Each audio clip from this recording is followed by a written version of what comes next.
Hello guys, welcome back to my channel Swapnopuran ব্লগে তোমাদের সবাইকে অনেক অনেক স্বাগত, অনেক অনেক ভালোবাসা জানিয়ে ব্লগটা স্টার্ট করছি। তো অনেক দিন পর কিন্তু আমি খুব সকাল সকাল ঘুম থেকে উঠে পড়েছি। এখন বাজে 7টা। তো খোলা খোলা চোখ নিয়ে ঘুম থেকে উঠেই কিন্তু ব্লগটা স্টার্ট করে দিয়েছি। তো চলো পুরো ভিডিওটা দেখতে থাকো, আশা করি অনেক ভালো লাগবে।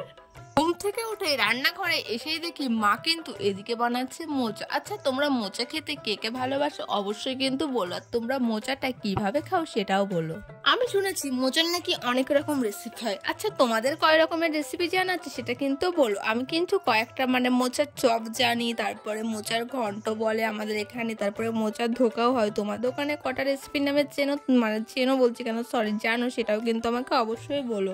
আরে মোচা ছাড়াতে বসলে বা মোচা বানাতে বসলে এত হাতে কষায় সেটা আর কি বলবো। আমার তো মোচা ছাড়াতে বসলে হাতটা একদম কালো হয়ে যায় এই দেখো, আজকে কিন্তু রান্না হয়েছে মোচা, আর ওদিকে অনেক কিছু রান্না করছিল মা, কিন্তু সেইগুলো আমি খাইনি কারণ মোচাটা খেতে আমার সত্যি অনেক টেস্টি লাগে। মোচার চপ আর মোচার ঘন্ট দিয়ে কিন্তু আমি আজকে সব ভাতটা খেয়ে নিয়েছি। আর তোমরা কে কে মোচার চপ আর মোচার ঘন্ট খেতে ভালোবাসো অবশ্যই কিন্তু আমাকে কমেন্ট করে বলো। তো চলো ফটাফট খেয়ে নিয়ে আবার তোমাদের সামনে আসে। এই দেখো, বকবক করতে করতে কিন্তু আমার খাওয়াটা হয়েও গেছে।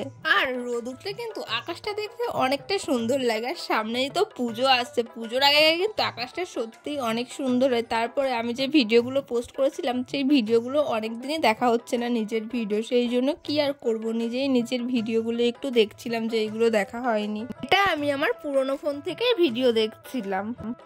এই দেখো, আমি যেখানে কাজে আসি বাইরেটা দেখতে কিন্তু অনেকটা সুন্দর লাগে, চারিপাশে মাঠ, সত্যি দেখতে কতটা সুন্দর লাগে। দেখো, যারা ভিউ ভালোবাসে আমি আশা করি তাদের জায়গাটা খুবই সুন্দর লেগেছে, পছন্দ হয়েছে।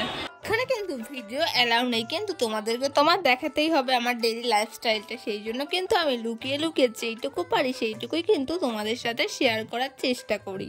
জানো তো, পরীক্ষাও হবে, যে পরীক্ষায় ভালো নাম্বার পাবে তাকেই কিন্তু এখানকার সার্টিফিকেটটা দেবে, সেলাইয়ের যে সরকারি সার্টিফিকেটটা দেয় সেটাই দেবে, যে পাস করবে ভালো নাম্বার পাবে। এখানে নাকি তার সেলাইয়ের কাজও দেবে। আমি তো যতটা পাচ্ছি নিজের মতন করে বুঝছি, আমি জানি না আমি পরীক্ষায় কতটা মার্কস তুলতে পারবো, কিন্তু আমি অবশ্যই ভালো মার্কস তোলার চেষ্টা করব, কারণ এই সেলাইয়ের সার্টিফিকেটটা সত্যি যে শিখছে সবারই দরকার, আমারও দরকার, সেই জন্য আমার মনোযোগ দিয়ে শিখতে হবে। আর দেখতে পাচ্ছ কিভাবে কাটছি, আমি ঠিক করে কাটতেই পারছিলাম না। মা আবার বলছিল পরীক্ষায় কিভাবে পাস করবি, এইগুলো ঠিকঠাক না শিখলে। তারপরে আমি কিন্তু বাড়ি সেইগুলো অনেক কয়েকবার প্র্যাকটিস করেছিলাম। অনেকেই বলে পেপার কাটা মন্তর না, হ্যাঁ সেটা আমি জানি, কিন্তু যখন তুমি একটা কাজের চাকরিকে কাটবে তখন কিন্তু সবারই একটু আধটু নার্ভাস লাগে। তোমরা তো সবাই জানো আমার বাড়িতে মেশিন আছে, আমি কিন্তু কিছু কিছু কাপড় কিন্তু নিজেই কেটে দিই মাকে, সেটা তো তোমরা আমার ভিডিওতে দেখেছো। কিন্তু কি বলবো, এখানে আমি একটু নার্ভাস, একটু ঘাবড়ে গেছিলাম, সেই জন্য ঠিকঠাক হচ্ছিল না। এখান থেকে নাকি শুনছিলাম সেলাই করার লোহার কাঁচিগুলো দেবে, কিন্তু পরে দেখলাম এখান থেকে প্লাস্টিকের কাঁচিগুলো দিল।